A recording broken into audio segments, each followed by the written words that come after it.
So you've got in the Islamic tradition Adam and Eve. They eat from the tree which they're not supposed to eat from. They get kicked out of the paradise. They get set down to earth.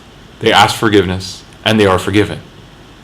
But they and their descendants, which means us, are forced to live out a lifespan on earth in which we are tested, in which we are asked to recover our original nature, our fitrah, as Islam sees it. And we are guided into this by revelation.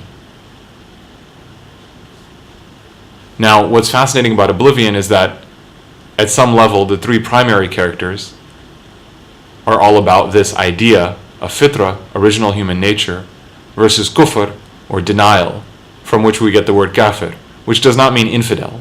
It means someone who actively and intentionally denies what he or she knows to be true. And of the three primary characters in Oblivion, one of them represents the rediscovery of fitrah.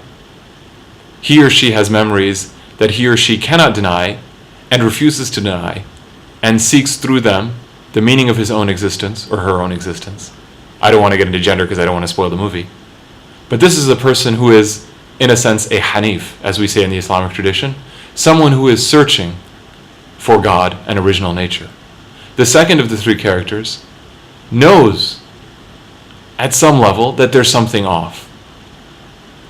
But for reasons that are illegitimate, he or she denies this fitrah, lies to himself or herself, and actively and willingly engages in this self-deception to whatever end it takes them, even when it promises destruction. And the third of these characters, who is in a sense sent down to intervene and remind people as a warning, speaks something to the Muslim belief that there are signs around us and beyond us that help us in the path of rediscovering who we really are. So in other words, there is at bottom a very fundamental question in Oblivion. What is it to be a human being? How do we restore or save what it is to be a human being? And on what grounds can we destroy our humanity?